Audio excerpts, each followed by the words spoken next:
All right, let's continue. Last week we left off with the reason Satan hates us. We're made in God's image. Now, we can spend days and days on this topic. It's a moral image. It's also, we have a Trinity. We have a body, soul, and spirit. God is Father, Son, and Holy Spirit.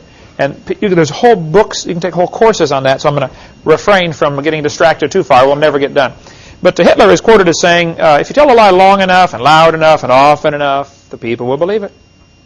He also said that people are more likely to believe a big lie than a small one. And it's surprisingly true. If I told you, I worked a job and I made, $40,000, people, wow, you really? But if I say I worked a job and made $1,000, you did not. They'll believe it if it's a bigger lie somehow. Just people are that way. I've got two older brothers and a younger sister. I was raised in East Peoria, Illinois. When I was about 6 years old, I came running into the breakfast table one morning, and I got the last banana out of the bowl to put on my cereal. And a few minutes later, my two big brothers came in. They said, "Hey, Ken, is that the last banana?" I said, "Yep," and I got it. Any of you have an older brother or sister? You know that wonderful feeling when you finally pull one over on them? Boy, they pick on you all the time. That morning, I had them, and I knew it. They wanted my banana. But big brothers do not beg their little brother for anything. They just beat him up and take it away. So my brother said, "Kent, do you know how bananas are made?" I said, "No." They said, "Well, down in South America, they have these spiders that live up in the trees, and all their legs fold up when they die, and mold begins to grow on the dead spider legs, and a banana is actually made from moldy spider legs." And I said, "You guys are lying to me. You just want this banana because you know it's the last one." They said, "No, brother, we're not lying. You cut that thing in half and look in the middle, you can still see the black spots where his legs were." I gave him my banana that morning, by the way. I wasn't about to eat that thing. And I did not eat bananas for nearly 3 years after that. If you want somebody to believe a lie, you have to mix it in with some truth. And that's what Satan has always done. When he quoted Scripture to Jesus, he always quoted partial Scriptures. If you read Matthew chapter 4, where Jesus is up on the mountain, being tempted of the devil, Satan's technique was always, and all the cults do the same thing. They quote part of a Scripture.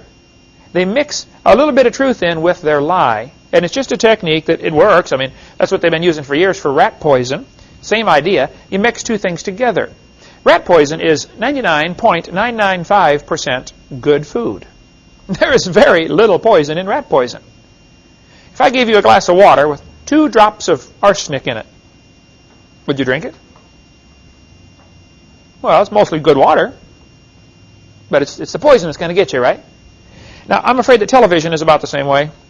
There might be a lot of good stuff on there, but there's little bits of poison in there once in a while it'll get to you. It'll absolutely destroy you if you're not careful. They always seem to have, people say, "Oh, it's a good show. It's only got a few bad words." Well, think about it now. It's a good show. It's only got a few bad scenes. This is the same idea, to slowly get into your mind. They do this to sell Marlboro cigarettes. I share with my seminar, how that they mix Marlboro cigarettes in with cowboys, as if there's some kind of connection. Now, you have to learn to watch for this, because this is a brainwashing technique. Somebody associates smoking with being a macho cowboy. They've seen them together all the time, and now they make the association psychologically. Well, man, if I start smoking Marlboro, I'll be a cowboy. That's simply not true, of course. They do the same thing with beer. They always associate beer with sports. I tell people, stop and think about that. What is the connection between beer and sports? Do you want your quarterback full of beer when he's out there calling the plays? Do you want those guys in Indianapolis 500? Do you want them going 200 miles an hour, tanked up on beer? Watch the world heavyweight champion boxing. They're out there slugging it out. What's right on the mat under their feet? Budweiser. I tell them it's not Budweiser, it's Bud Stupid. Or Bud Dumber. They call it Budweiser, but it doesn't make them any wiser, that's for sure. The Bible is real clear about the subject. Don't touch alcohol. Now, who hath woe? They that tarry long at the wine. Let me just kick this dog as we walk by. In the English language, we have some words that are kind of limited. For instance, we have one word, love, which has many different meanings. I love pizza. I love my wife. I love my dog. Those are different kinds of love. And we know automatically what you mean by the sentence it's used in. We know which kind of love you're talking about. In the Greek language, they were kind of limited in some other areas. They have many different words for love, but they only have one word for wine, where we would have several words.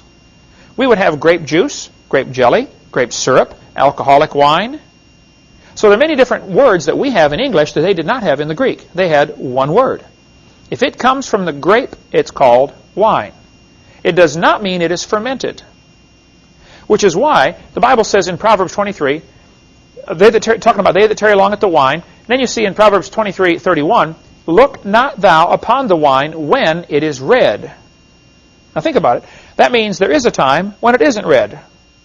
It's still called wine, but once it ferments, if you read this passage carefully, when it's red, when it giveth his color in the cup, when it moveth itself aright, when it begins to stir itself as it ferments. So some people say Jesus drank wine. No, he didn't. Not our kind of wine.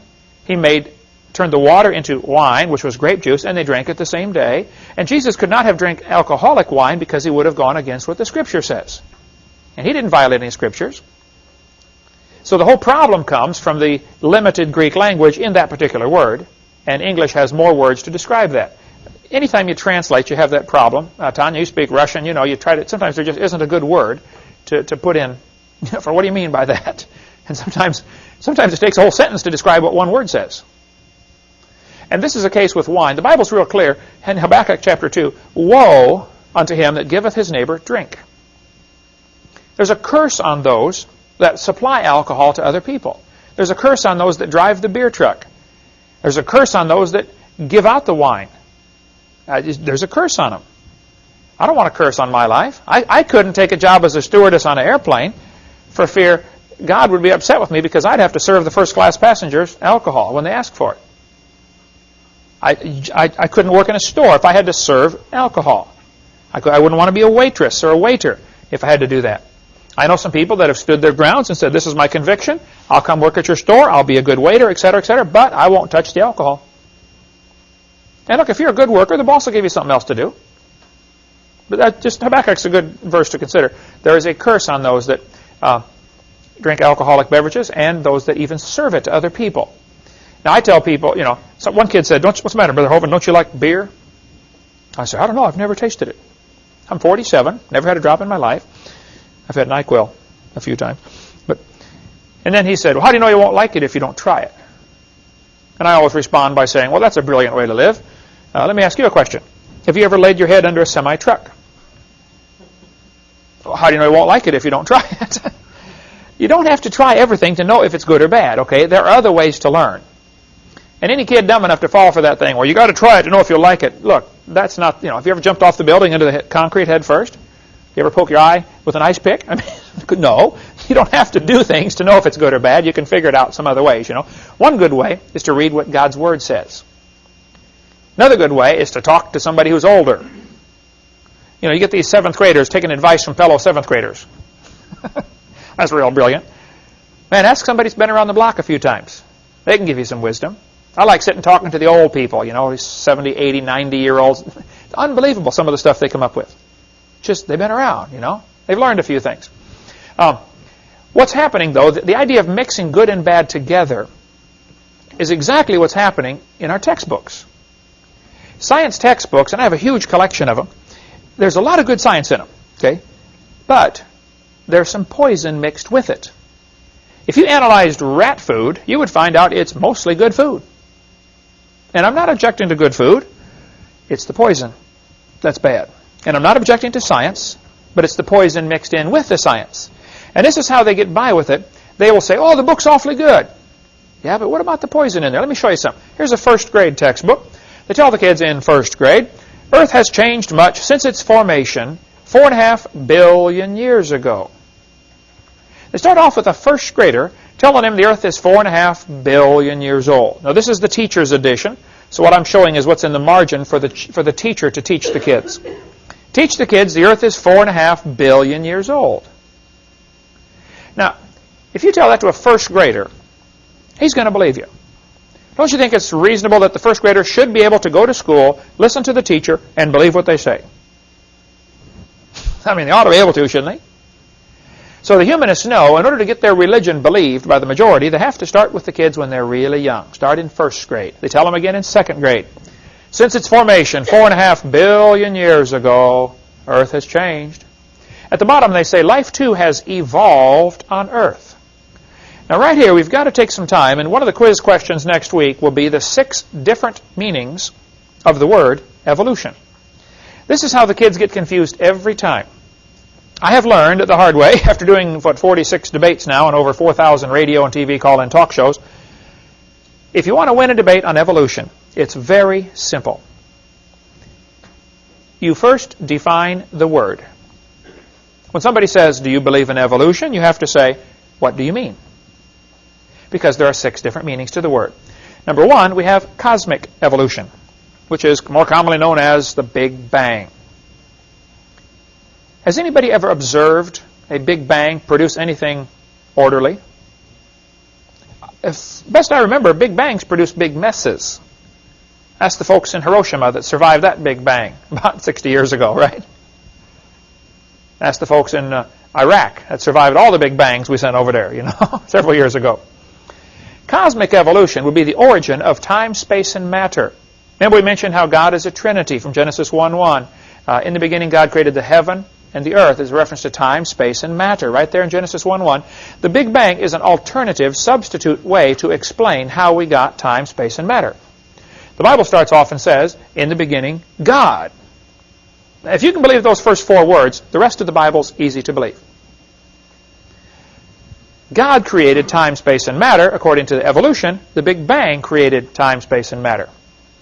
They attribute the same characteristics that God has to Big Bang, able to produce time, space, and matter. The second definition of the word, after the Big Bang supposedly exploded, the Big Bang, according to the evolutionists, would produce hydrogen and possibly a little bit of helium. The sun is hydrogen and helium. The question then would come, how do we get the other elements? Where do we get lithium and carbon and oxygen and neon and all these 92 elements plus the synthetic ones we have? Where do we get these elements? You'd have to have really billions of years of chemical evolution. Now, the answer the evolutionists often give to this one is, well, stars are so hot, they're able to produce higher elements from just the heat. Okay, well, where did the energy come from then? You're going to have either matter or energy, one or the other. I mean, yes, stars do produce a lot of heat and sometimes produce other elements, some of the higher elements. But all of the reactions we see in nature, we see uranium decay to lead. Potassium decays to argon. They're all downward. We don't see any upward ones without enormous energy input. So the question is, how did we get the higher elements? They don't talk about this hardly at all, but it is a real serious obstacle. You'd have to go through a stage of chemical evolution. Then after that, you'd have to have stellar, which means stars, stellar and planetary evolution. How did the stars form? I mean, you walk outside, you take a look, there's a lot of stars up there. Estimates are every person on Earth could have 2 trillion of them per person.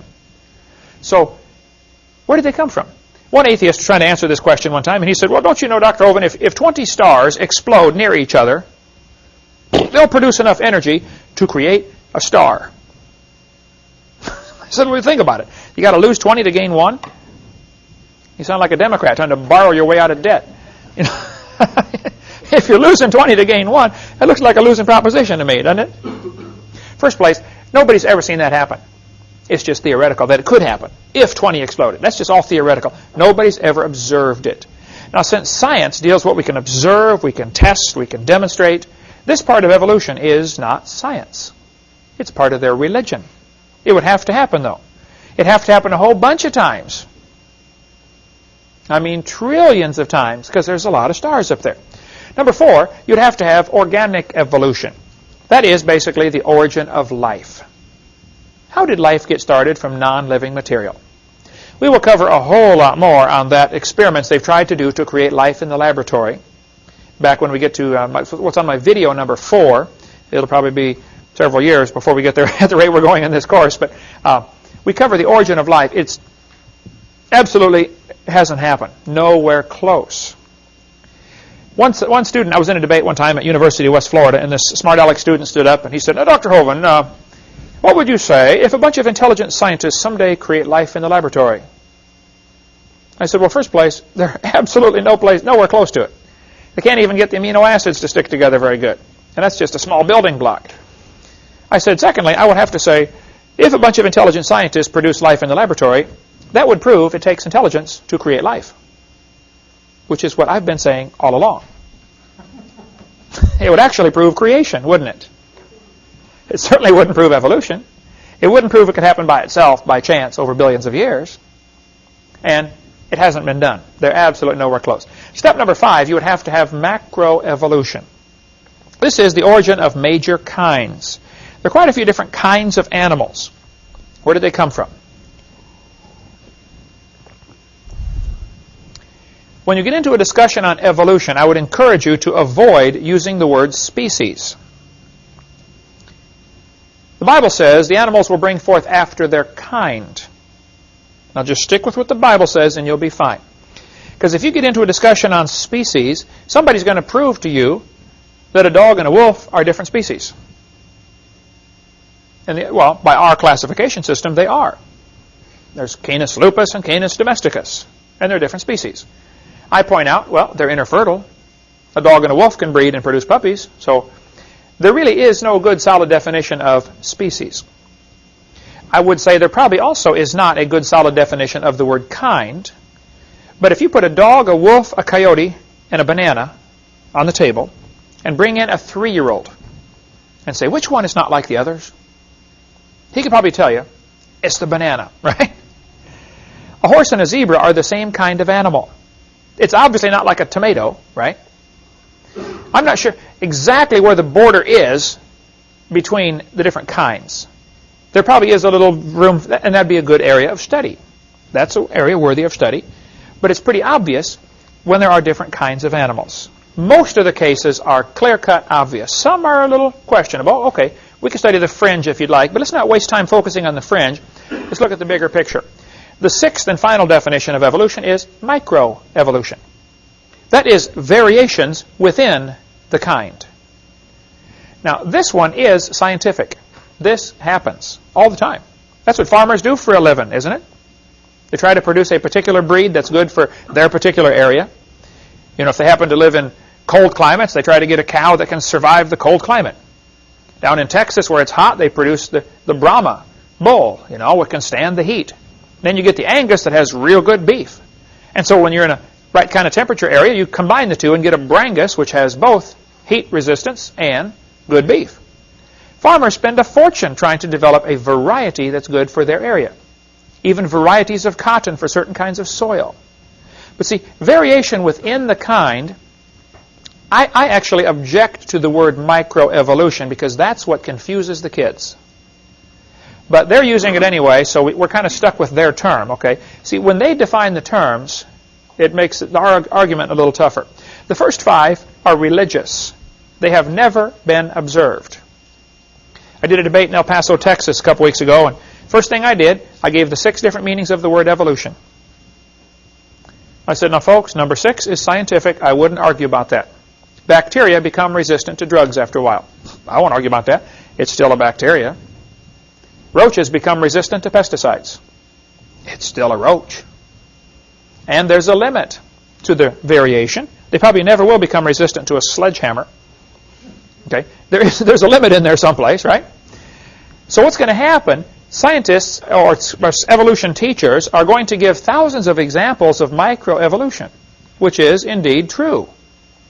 And then they somehow, by association, make the kids believe that all 6 of those go together.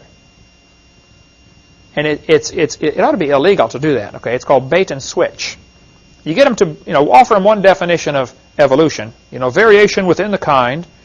Most of the textbooks will say something like, evolution is change in a species over time. And that sounds real innocent, and that's true. Don't you probably look different than your grandpa? Yeah. Does that prove you came from a rock? No. You see what I mean? Certainly doesn't prove the Big Bang or any other thing else up there. That's all fairy tale stuff. And if you will learn those 6 different meanings of the word evolution, And whenever you get into a debate or an argument on the subject, just simply stop and say, what do you mean by evolution? And if they say, well, things change. Oh, yeah, I agree. I believe that.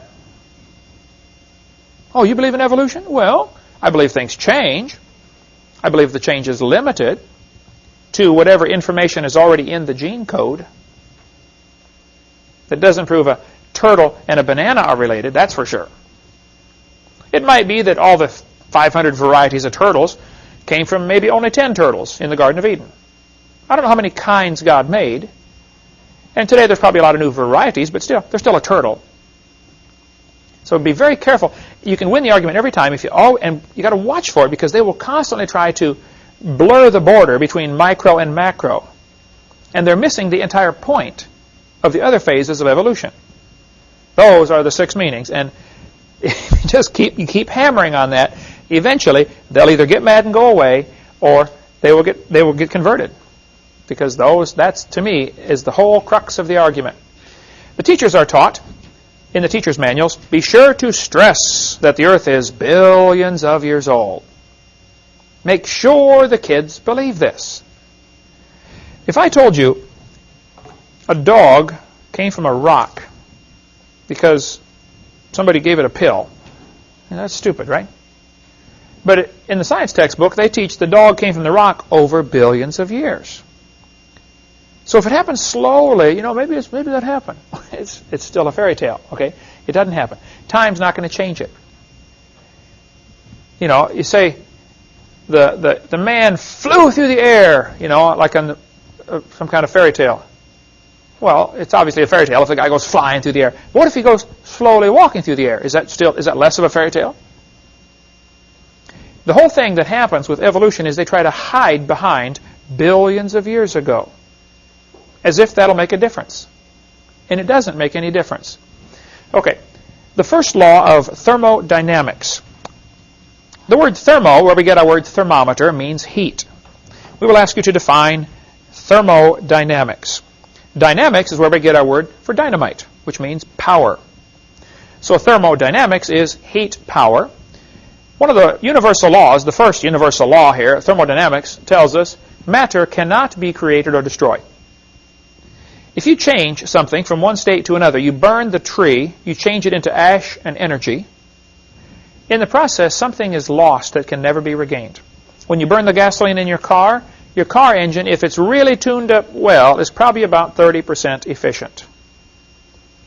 Most of the exploding gasoline, the energy in there is wasted as heat. That's why you have to have a radiator to keep the engine cooled down. If you could get an engine 100% efficient, it'd get 500 miles to the gallon. But so much is wasted as heat. Your body right now, we're in a room that's about 70 degrees and your body's 98 degrees.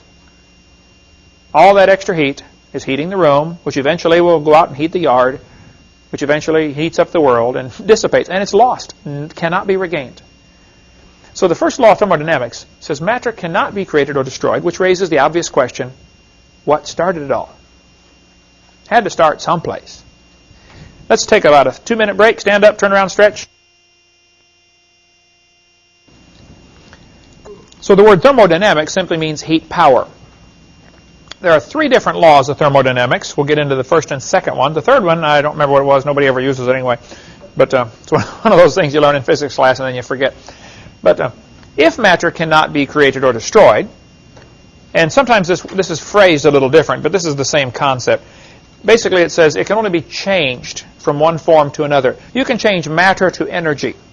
I can burn a piece of wood and turn it into heat. It's very difficult to change the energy back to matter, though it can be done. But there's such a loss. Every time there's a loss of irretrievable energy that eventually everything will experience what is called a heat death. The universe will all cool down. It'll be uniformly cold everywhere. Now, since matter cannot be created or destroyed, this leaves us 2 choices to explain how the world got here. We are here. So there are only 2 choices of how we got here. Number 1, somebody made this world.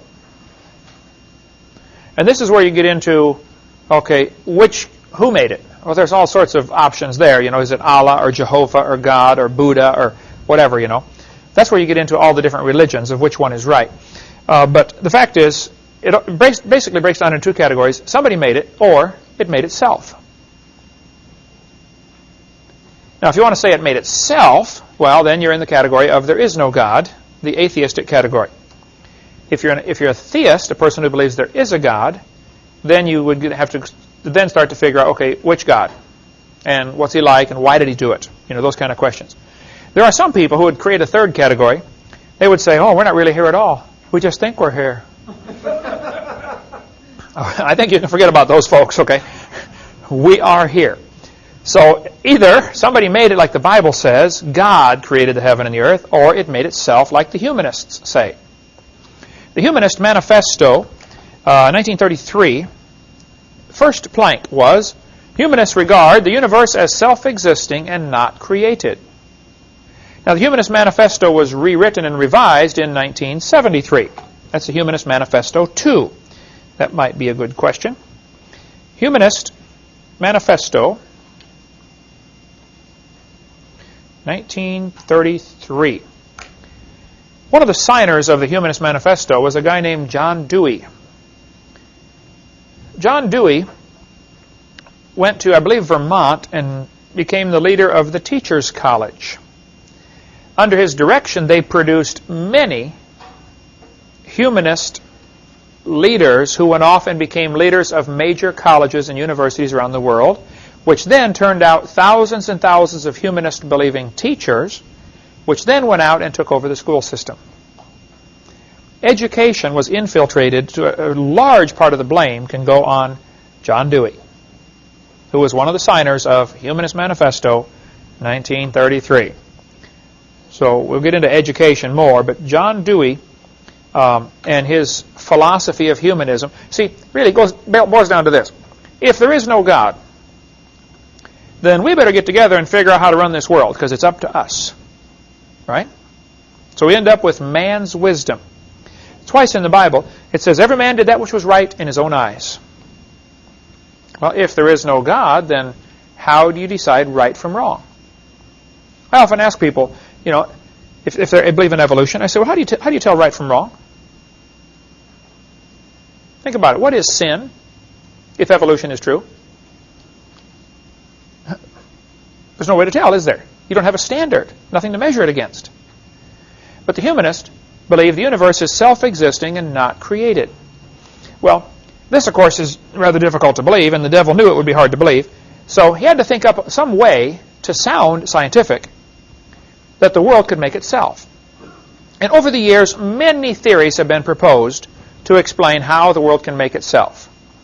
There's been the nebular hypothesis, was real popular for a long time. The current one today is called the Big Bang Theory.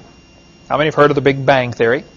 That is the current way to explain how the universe got here without a creator, which, of course, really doesn't explain a thing, because they're just giving to some mythical name, Big Bang, they're giving it the same characters that God has. Big Bang created time, space, and matter. The Bible says God created time, space, and matter. So they're trying to accomplish the same thing, explain why we're here, and what, who are we, why are we here, where are we going when we die, and those kind of things, without God. So the Big Bang would be their idea of the beginning. Here's a typical textbook used in Escambia County right here in Pensacola, Florida. It was, I don't know if it still is, in fact it's a 92 edition. So how was the universe born, and how will it end? Now look at that first question. Isn't that going back to the four basic questions of life? Who are we? Where did we come from? Why are we here? Where are we going when it ends? When it's all over, when we die? Every religion tries to answer that. So what they're doing here is introducing a religious concept in the schools to explain something that every human wants to know, some of the basic questions of life. Most astronomers believe. Now look at that sentence. What does that say to the average freshman kid in high school? Well, most astronomers believe this, therefore it must be true. You see how it becomes truth by majority opinion. Dangerous thing to do, okay? In the first place, how do you prove most astronomers believe that? They don't offer any evidence for how they prove that. They just make the statement.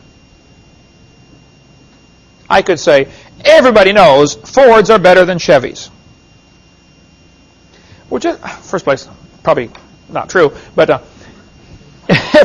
just because I make the statement and sound dogmatic when I make it, that doesn't make it true, does it? That's a judgment call. And this is a judgment call, but think of the impression this makes on a freshman who's taken this course, or an 8th grader in this case, general science. Most astronomers believe, well, what's the kid going to think? He's 13 years old. Well, I better believe it too then. Isn't that what's going to happen? Most astronomers believe that about 18 to 20 billion years ago, I'd like to stop right there and point out, this date changes all over the scale. I've seen some say the Big Bang was 8 billion years ago. It ranges, you see every number between 8 and 20 billion published. The fact is, it's long ago and far away. That's what they're trying to get across. Now, one of the things I do that is extremely effective when you're trying to talk to an evolutionist or a person who just doesn't know what they believe, even if I'm on the airplane, riding on the airplane, and sitting next to somebody, we get into a discussion, what do you do? I'm evangelist, I speak on dinosaurs in the Bible. Of course, they want to know, what? I get my napkin out or whatever, one of the barf bags on the airplane or something, and I draw these 2 lines. I have learned that if you just simply say 18 to 20 billion years ago, the kid reads that, the brain cannot absorb big numbers. Congress knows that. It takes advantage of it all the time. So by showing it on a graph, all of a sudden it's like, oh, wow. Something clicks between what you're seeing now and what you're hearing and what you're thinking. It all seems to fit together. So by graphing it out, on my napkin I'll make 2 lines, and I'll label one, 6,000 years ago, creation, 4,400 years ago, flood, 2,000 years ago, Jesus' life. Here we are today.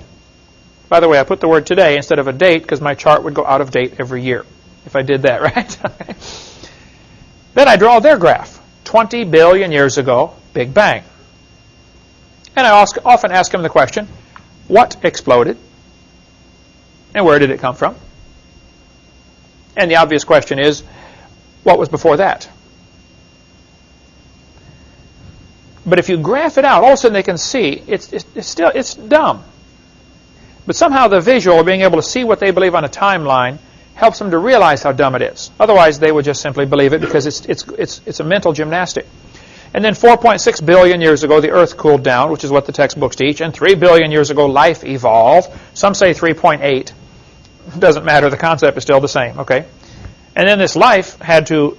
Then you have to have macroevolution to get to various life forms. All 6 meanings of the word evolution can be found on the chart. Cosmic evolution, that'd be the Big Bang. Sometime in here you'd have to have chemical evolution, the chemicals would have to evolve. Then you'd have to have stellar evolution, the stars and planets have to evolve. They would teach the Earth was one of the last ones for planetary evolution at right here. Then you have to get origin of life, organic evolution. Organic means living. And then you have to have macroevolution, changes between kinds. And finally, way at the end, you get a little bit of microevolution, variations within the kind. And from here on is all we've observed. All the rest of this is imagination. But by putting it on a graph, all of a sudden they start to see, wow, that is silly, isn't it? So the textbook tells the kids, 18 to 20 billion years ago, all the matter in the universe. By the way, the word universe is a question we should ask about. Universe comes from 2 Latin words. Uni means single, a unicycle. Verse means a spoken sentence. You have verse and prose. So a universe, the word itself means a single spoken sentence. We live in a single spoken sentence. God said, let there be. See, God spoke everything into existence. Now, everything I've ever built took effort on my part. Right? God spoke and created. I can't comprehend that for sure. That's called infinite power. You know, when God speaks, the waves lay down, the wind stops, the dead come to life. The rocks cry out. Everything in the universe obeys His voice, except us. We're the only ones He's having a little trouble with right now, but He will fix that someday too, when every knee shall bow and every tongue shall confess. But for now, He's having a little trouble with us. But He just spoke. Now, that's a powerful thought, that we live in a universe. And I use it on the evolutionists all the time. You know, we live in a universe. Single spoken sentence. This textbook says all the matter in the universe was concentrated into one very dense, very hot region. Now, stop right there. Where did the gravity come from to make it pull together? Very dense. Where did the heat come from? I mean, that's energy. They don't offer any explanation for that. They just say, boys and girls, here's how it happened. Now, they get mad at us for saying, in the beginning, God. Where did God come from? Okay, stop right there. Where did your matter come from? Where did your energy come from? Where did your gravity come from? They don't have any answers either, do they? It's just as much a religion as what we have. The point is, both are religious. The problem is, this religion is tax-supported. That's why I offer in my ministry $250,000 for anybody with any real, hard, scientific evidence for evolution. I get lots of letters because of that offer on my website. Even the billboard we put up in St. Louis, right next to the St. Louis Museum, where they have the temple to Darwin, basically is what it is. People would say, oh, no, of course we can't prove evolution. Can you prove creation? Ha, ha, ha. But that's exactly what I want them to say. I respond by saying, no, I cannot prove creation, and you cannot prove evolution. So my question is, since neither of us can prove what we believe, why do I have to pay for your religion to be taught in the schools? Shuts them up every time. Because that's a religion, folks. You believe 20 billion years ago, all the matter in the universe was in a very tiny dot, smaller than a period on a page? What would it take to put all the matter in the universe into a dot the size of a period? That'd take a lot of pressure, wouldn't it? This is fairy tale stuff. But somehow, remember, if you tell a big lie, people are more likely to believe it. When this Big Bang theory first got started, they said all the matter in the universe was in a sphere, I think they said 70,000 light years across. About 10 or 15 years later, they said, no, it was only 10,000 light years across. It keeps getting smaller and smaller. Now it's down to a dot. Guess what's coming after the dot? Nothing at all. What they're telling the kids here is, we have an explanation for where we came from, where are we going when we die, who are we, purpose of life. It's all right here, folks. They're offering the same thing. But now, it's godless. You're the result of an accident. There is no real purpose to life. Isn't that what this boils down to? We all got here by chance. Which basically means, hey, you might as well have fun, because there is nothing to life. You're nothing but stardust. This destroys kids' faith. Destroys everything about them. This textbook says, by the way, used in Escambia County, all the matter in the universe, all the matter in energy will once again be packed into a small area, after many billions of years, of course. This area may be no bigger than the period at the end of this sentence. Then another Big Bang will occur. The formation of a universe will begin all over again. A universe that periodically expands and then contracts back on itself is called a closed universe. In a closed universe, a Big Bang may occur once every 80 to 100 billion years. Talk about fairy tale stuff. What they're trying to do here is avoid the obvious question, where did the matter come from? Oh, well, it came from a previous Big Bang. You see how they're trying to do that? That's like some of the Hindu religions. Where did God come from? Well, he came from a previous God. Oh, where did that one come from? Well, he came from one before that, This is what the Mormon religion teaches. They teach, as I am, God once was. As God is, I shall be. It's one of their slogans. They teach God was a man, like us, and if you're a good Mormon, you get to go be a God someday and start your own universe. So it avoids the ultimate question of how did it begin? Oh, it's just always been. It's always been. That's what they're trying to say here. 18 or 20 billion years ago, there's going to be, a Big Bang. There was a Big Bang, and then in another 80 billion years, it's going to close up and start over again.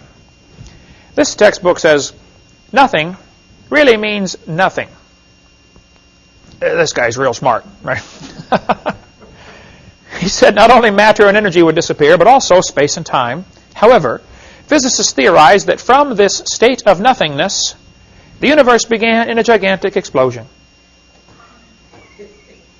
Now here we have 16.5 billion years ago. I told you the number ranges all over the scale from 8 to 20, right? Remember, it started off as a big dot, 70,000 light years across. Now it's down to a dot. Now it's down to nothing. How can nothing explode? That's what I asked him. Excuse me? Nothing exploded, and here we are. Huh? Oh, that sounds good. Well, if you tell a big lie, people are more likely to believe it. Do you understand how many millions of Americans believe that?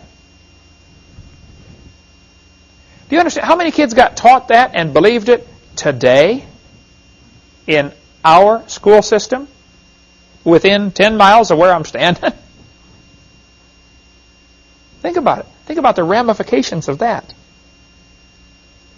If a kid believes that, what's his image of himself? I'm nothing but dirt, nothing but chemicals.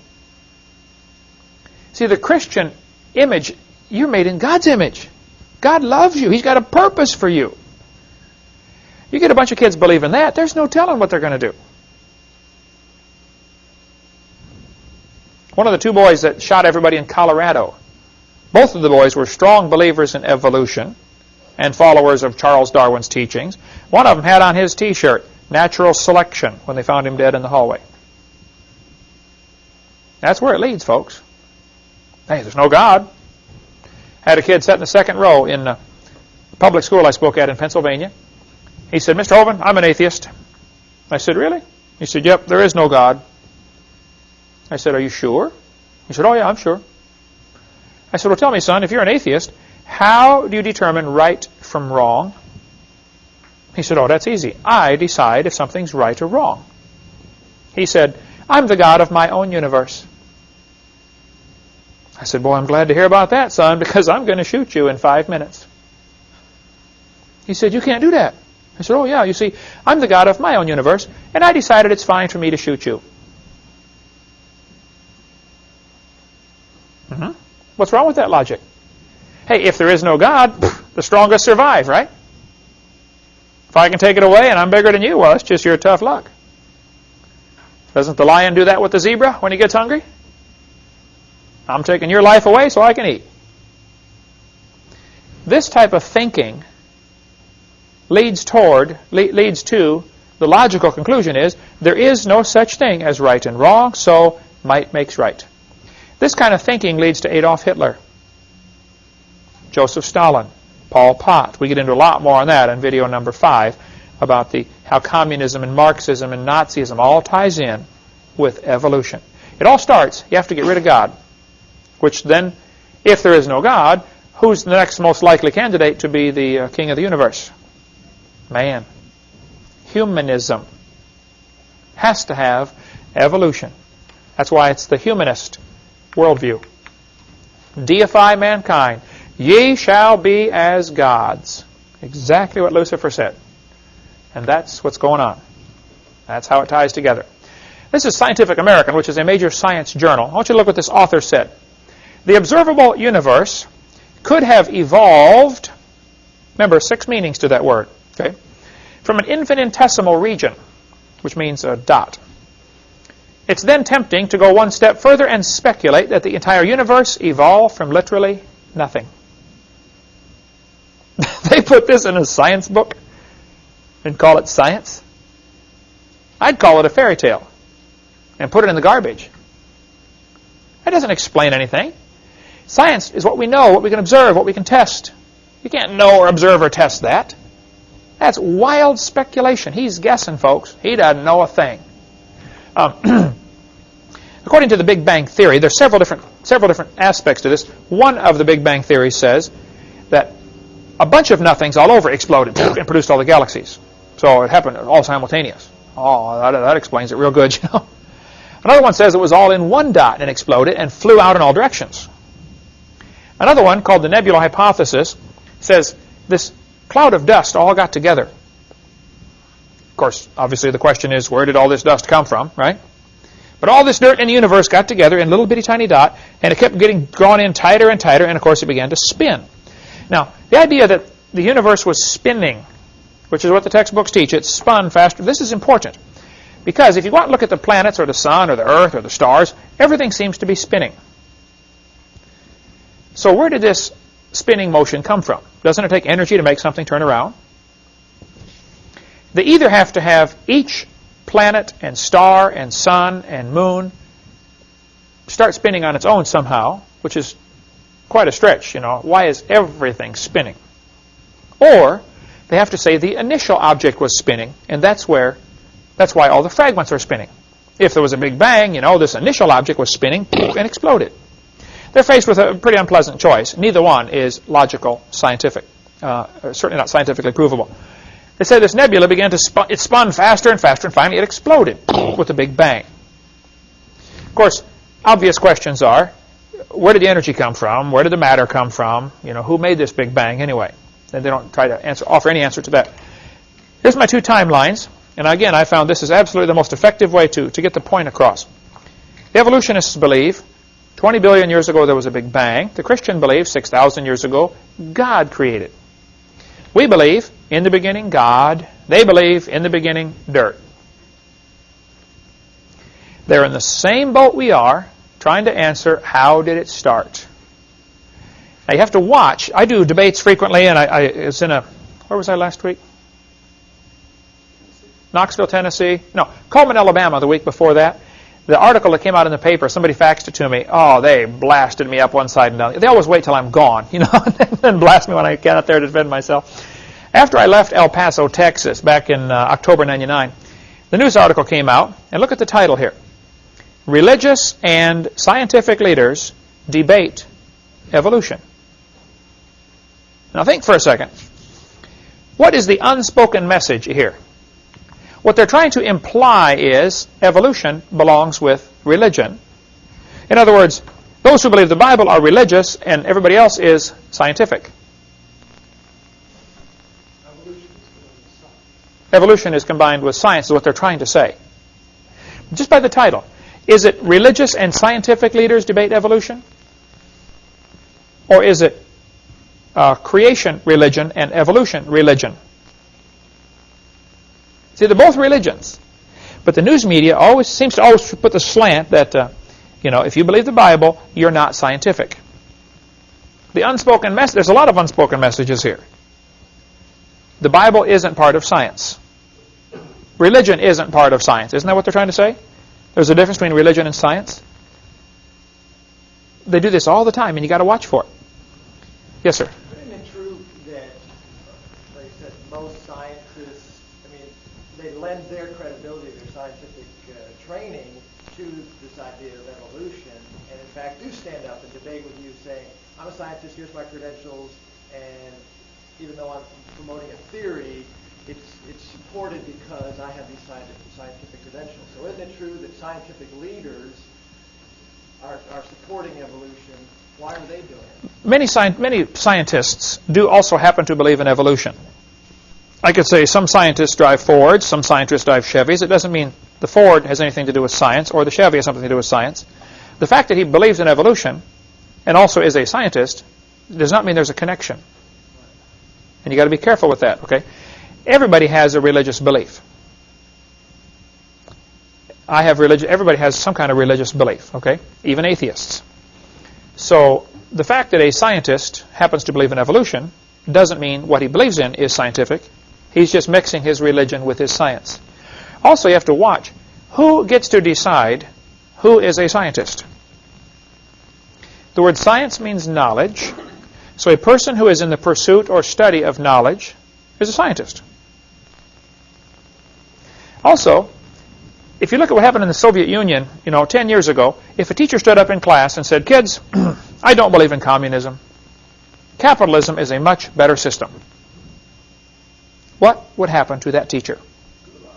Gulag, all right? Siberia, you like snow, huh? Yeah, we can fix that, right? If they survived. Then the teachers get up in school and say, all teachers believe in evolution. Or all teachers believe in communism, or whatever. They try to use this. See, anybody who wants to use majority opinion as an argument, as some kind of evidence, red flags ought to go up all over the place. Hold on just a minute. Majority opinion doesn't mean a thing. You go to headhunting society, the majority believes it's okay to cut somebody's head off and eat them. Well, it doesn't mean it's right. And so what they do, they try to silence the opposition. Rather than using logic, they use intimidation. And if a scientist does not go along with what everybody else believes, he's likely to lose his job. A couple days ago, Dan and I sat in the living room of Robert Gentry in Knoxville, Tennessee, who worked at Oak Ridge Laboratories. He's a scientist. He was one of the world's experts on the disposal of nuclear waste. But he wrote all sorts of articles. They were published in all sorts of major journals until they found out he's a creationist. Right away, shut him off. Nobody will publish anything he writes anymore. Because if they do, then they're giving credibility to a creationist. And they want to be able to stand up and say, you creationists never publish in scientific journals. Well, yeah, we try, but you won't take our stuff. So that's like somebody standing up in the Soviet Union saying, well, hey, you know, capitalists, there aren't any capitalist teachers. Obviously, it can't be good. I mean, that doesn't take a freshman law student to figure that out. That's not good logic. But the technique that the media uses all the time is to try to divide religion from science. We'll get into more when we get into seminar part 4 of how Charles Lyell did that in his book, Principles of Geology, clear back in 1830. He's one of the guys, there are many people in the early 1800s who tried to drive a wedge between the Bible and science. The truth of the matter is, all of the branches of science were started by creationists. From 1600, 1700, all the major branches of science. I defy people to name me one advancement we have in scientific information because of the evolution theory. Is that why we have light bulbs, computers, plastics, space shuttles? What good has the evolution theory done? Come up with some during the course. Or if you watch our video, send me some. I would like to know, what good has the theory done? See, if a person believes there's a creator, then he's going to look for design and order in nature. Why did the creator do it that way? Oh, I bet there's a reason for that. Let me think what it is. One guy named Murray was reading his Bible one day, and it says in Psalm chapter 8, whatsoever passeth through the paths of the sea. He said, I wonder if there are paths in the sea. You know, when they sailed from Europe over to America, they took the shortest route. Murray spent a lifetime studying currents in the ocean and discovered because of ocean currents, they could save an awful lot of time. Instead of taking the short route across the middle, follow the current. It's longer, but you get there faster. It's like having a tailwind the whole time. He got that from the Bible. You know, the Bible says the life of the flesh is in the blood. People read that and say, wow. Up until, you know, a lot of people take their blood out to help them get well. Clear up until 1860, they did bloodletting. And the Bible says the life of the flesh is in the blood. You can study there's a good book called Men of Science, Men of God, published by ICR carries it. I don't know if they publish it, but you can get icr.org and get it from them. A great book. Men of Science, Men of God, showing a lot of the godly scientists of the past. You ever heard of an MRI machine? Magnetic resonance imaging. The guy who invented that is a creationist. Loves God. Believes the Bible. Is he a scientist? Oh, yeah. But see, to the average evolutionist, that guy would not qualify as a scientist because he believes in creation.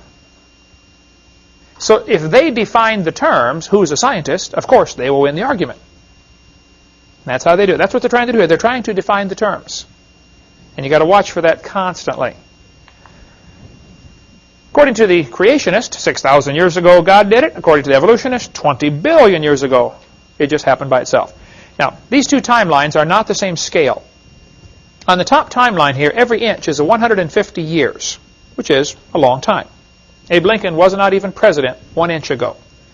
Columbus was running around trying to find this place right there. Vikings were going around beating up on everybody right there, right? If I was to try to show you what 20 billion years looks like at this scale, this chart would actually need to be 2,100 miles long.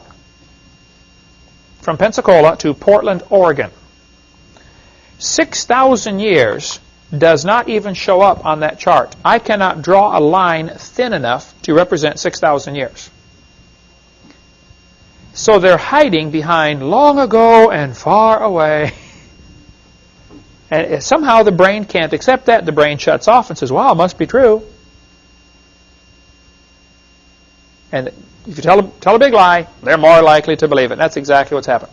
Now, the basic questions that you need to ask are, where did the matter come from? Where did the laws come from? And where did the energy come from? I ask that to evolutionists all the time. Okay, you say there was a big bang. Please help me now. Where did the matter come from? What exploded? They don't know, of course. Secondly, where did the laws come from? Notice the universe is run by laws. The law of gravity, for instance. Why do objects attract each other? How does the Earth know my pen is here? If I drop it, how long will it take the Earth to figure out where it is and start pulling on it? Instantly, right? How did it know that? If I was somehow able to create something instantly from nothing, in the middle of the air, 100 miles above the Earth, how long would it take to begin falling? Where did this, what is gravity anyway? Give me a jar of it, would you please? Nobody has a clue what it is. We use it all the time, obviously, or you'd be sitting on the ceiling or something. But nobody knows what it is, and we sure don't know why do we have this interesting force called gravity, or inertia, or centrifugal force. I mean, there are hundreds of forces in the universe. Where did they come from? Who made them? And why are they so precise? Thirdly, where did all this energy come from? Energy and matter are sort of interchangeable, but anytime you change from one to the other, you have a tremendous loss. So basically, where did the matter, where did the energy came from? It's sort of two sides of the same coin. But these are things the evolutionist simply doesn't know. I use the merry-go-round illustration in my seminar because it illustrates something called the law of conservation of angular momentum. If you put kids on the merry-go-round and get it spinning, as it goes faster and faster and faster, eventually, of course, the kids are going to go flying off the merry-go-round. Now, when the kid flies off, if the merry-go-round is going clockwise, the kid will be spinning clockwise as he exits. The reason for this is, if you can imagine the circle spinning, the outside has to move faster than the inside. It's got further to go in the same amount of time. And because of that, if it cracks up in a frictionless environment, now that's key, okay? This would only work in a frictionless environment. And that's what the Big Bang Theory says. All the matter was in one dot.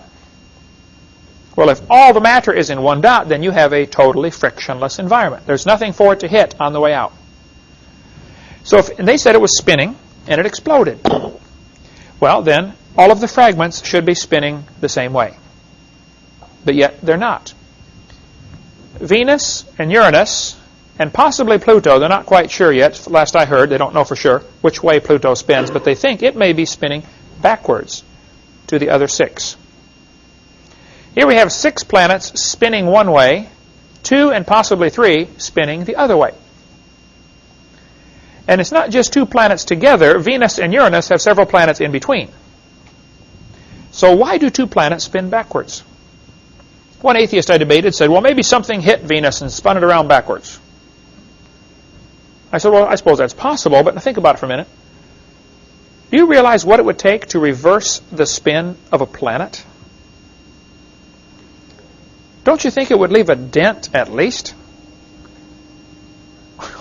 Where is the dent? Why is Venus nearly perfectly round and in a nearly perfectly circular orbit? Imagine a planet spinning and at the same time going around the sun. I want you to strike it so that it simply reverses the spin without knocking it into an elliptical orbit or knocking it out of orbit. Chances of that is 0. That ain't going to happen. Then not only do we have that problem, we have at least 6 of the 63 moons. I think there are more moons now that have been discovered. But at this time, in 1989, they knew about 63 moons. 6 of them are spinning backwards. Some of them actually travel backwards around their planet. I believe, I'd have to look it up, that 2 planets, Saturn and Neptune, there it is right there, have moons orbiting both directions. Here you got a planet. Some of the moons are going this way. Other moons are going this way. Now, as these moons pass each other, there's going to be a slight gravitational tug. How long can a system like that last before it slowly disintegrates? They drift off into space. Certainly not forever. You'd agree with that, right? Is there some kind of time limit here? I don't know what it is, but I would think logic would say, yeah, there's an obvious time limit. It can't have happened for billions of years. So if somebody says the universe was created 6,000 years ago by an all-wise creator, well, then this is no problem. Stuff like this poses no problem for the creationist, but I think it does for those who want to say it's billions and billions of years old. The Bible says in 2 Peter 3 and in the book of Psalms, identical verse, part of the verse, says, the heavens shall pass away with a great noise. Might be a good bonus question if you can find out which psalm says the heavens shall pass away. So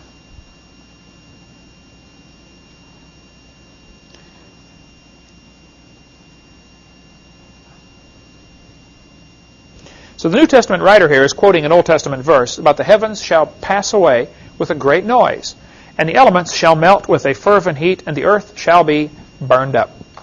Jehovah's Witnesses teach the earth is going to last forever. Is that what the Bible teaches?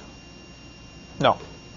Jesus said, heaven and earth shall pass away, but my word shall not pass away. So these guys teaching the earth is going to last forever simply don't read their Bible. They're wrong. All right? So this is the Big Bang in the Bible, the great noise. If somebody says, do you believe in the Big Bang? I say, oh, yes, I do, and you better get saved and get ready for it. The Big Bang is coming soon to a city near you. It's coming, folks. Get ready. Now, the Big Bang theory has some serious problems. First of all, it does not explain where the matter came from. It does not explain where the energy came from. It does not explain where the laws came from. It does not explain why we have what's called retrograde motion. Another problem with the Big Bang that they've really tried to avoid is the fact that if there were a Big Bang, the matter should be fairly evenly distributed throughout space. But it's not. It is clumpy. There's a whole bunch of stuff together called a galaxy, and then zillions of miles and nothing. How much space is there between here and Mars, for instance? What, about 45 million miles at the closest? Between here and the sun, 93 million miles, roughly. There's a whole lot of nothing, folks. Just plain nothing. Big Bang theory should have everything evenly distributed. And it just simply isn't that way. There's a great article in Creation magazine, December 99, about the physics behind the Big Bang, how it just can't be true. By the way, if you want to really get a fascinating magazine, it only comes once every 3 months, and it's $22 a year, so you get 4 copies. Well worth it, though. Creation magazine, I'll give you a number you can call if you want to get that. Awesome articles, just very well done. It's 800-350-3232. That'd be a magazine well worth subscribing to. 800-350-3232. That's they're published in Australia, actually. Creation Ex Nihilo is the name of it. And the back issues are like $5 each, and they've been doing this since, 10 years. If you really want to get a tremendous library, you could spend $100 probably and get all of the back issues. And or maybe $200 or something. It's just really, really good stuff in there. Enough to read for a long time. But that article goes into the science behind the Big Bang theory. It's just a big dud. The second law of thermodynamics, and we must hurry here, says everything is tending toward disorder. Now, there are several different ways this is phrased, okay? Some people say in any exchange, there's a net loss. Several ways this is phrased. All right. Who can define thermodynamics? Tanya, heat power. Very good. Heat power. What is another more common term for cosmic evolution? Big Bang. Big Bang. Cameraman, Eric. All right. Sorry about that. Let's see. The origin of life would be which one? Organic evolution. Crazen. There we go. All right. Let's see. The origin of time, space, matter would be cosmic evolution, Big Bang. Here we go. Okay. When was the Humanist Manifesto first written, the first one? 33. There we go. Got several got that one. 1933. Oh, that's over there, end of the table. Don't eat that. Okay. The word universe means single spoken sentence. Universe. There we go. All right. You didn't get that one, did you? Okay. Steve got it. Universe. Single spoken sentence. How many times did Lucifer say, I will? 5 times. Oh, hey, everybody got one. Go give everybody one. Okay. Give them one. Just one. I just want. You want them. Whet their appetite. Okay.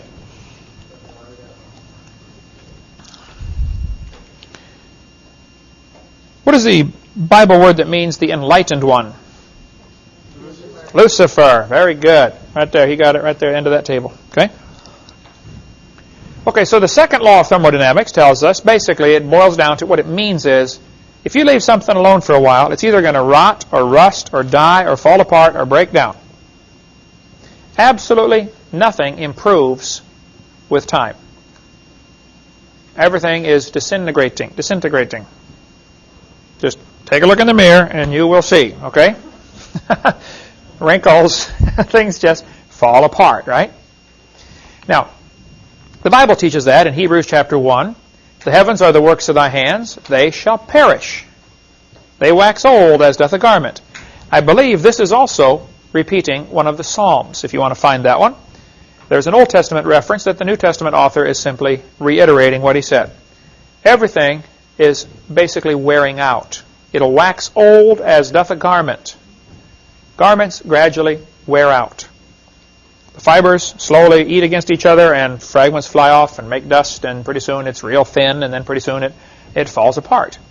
The universe is falling apart. This happens, you can see it, you can observe everything getting worse with time. Take a look at your hairdo when you wake up in the morning. You'll see what I'm talking about. Maybe you fellas can help me. I've been trying to figure something out for a long time. Been married 27 years now. My daughter's 20.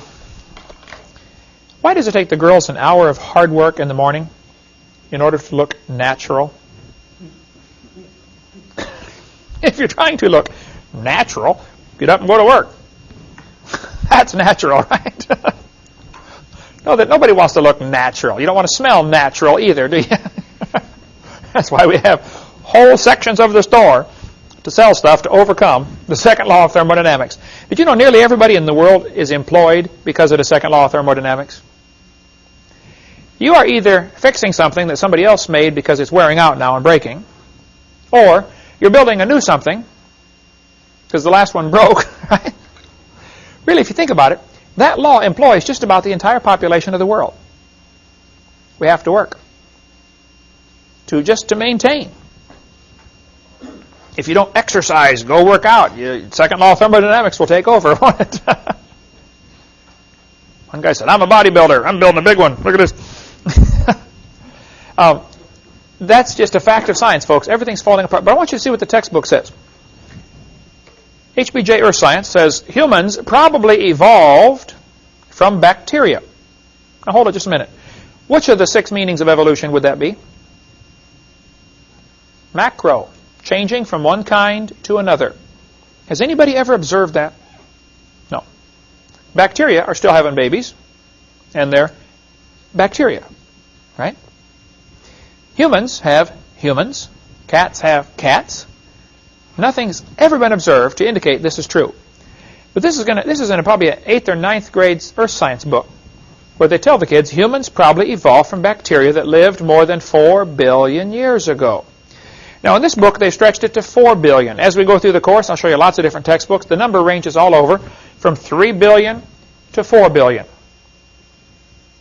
Now, if the universe began 4.6 billion years ago, by the way, in 1905, you can look it up in an old encyclopedia, they officially say the Earth is 2 billion years old. Just 100 years ago, they were saying it's 2 billion years old. Now they're saying it's 4.6 billion years old. Guess what it'll be in another 50 years?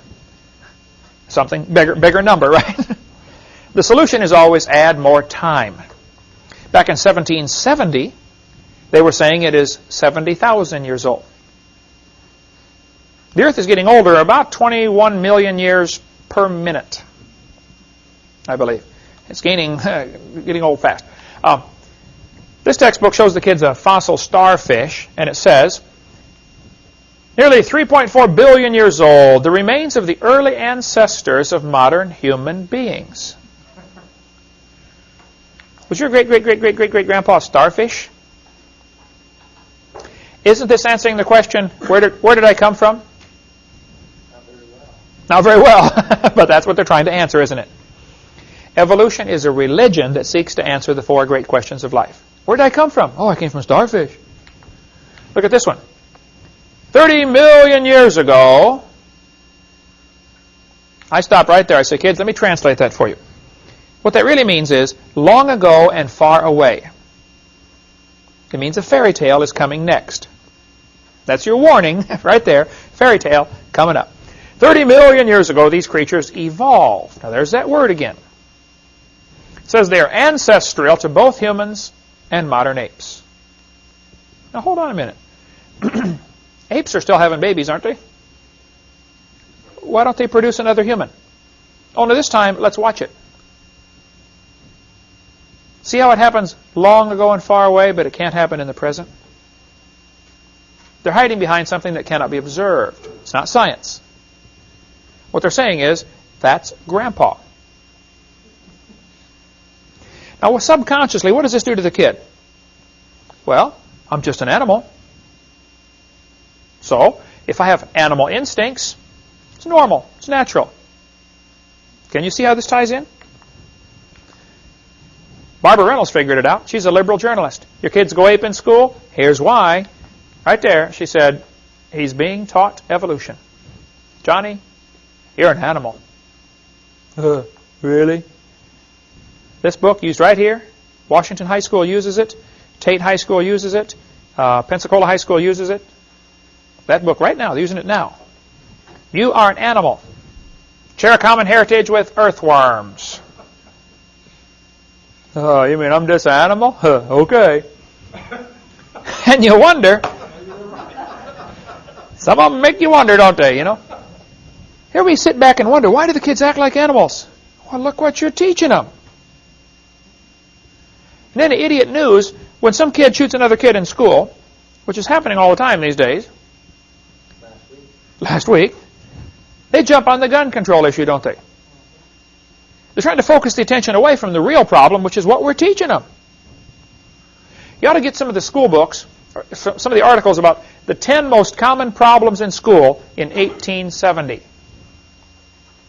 Chewing gum. Late to class. What would the teachers list now as the 10 most common problems?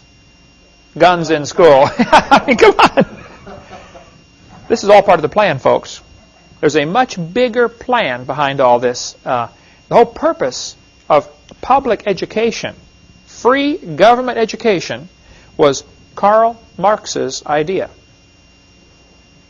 1846 or 48, the Communist Manifesto. He gave 10 things to do to destroy a country, to make it communist. Number 10 on his list was free government education. 9 or 10. We can look at it. We get into more of that in video number 5, how this ties together. But we teach the kids they're an animal, and we stand back and marvel that they act like animals. If a kid thinks, I'm made in God's image and I'm going to stand before God someday, that may not stop him from doing every crime, but it'll sure help, don't you think? It can't hurt. Now, there have been a lot of horrible things done in the name of Christianity and in the name of various religions. I'm aware of all that. Okay. But if you tell all the kids there is no creator, you will never be judged for anything that you do. All he's got to do is figure out a way to get by. He's got to be more clever. That's all. Folks, this philosophy is so dangerous. Next week we're going to talk about teachers can teach creation science in a public school. I spoke in 5 public schools last week. Perfectly fine to speak in, or 2 weeks ago, Perfectly fine to teach the Bible in public schools and teach creation in public schools. We'll cover that in the next lesson. Thank you so much. Dismissed.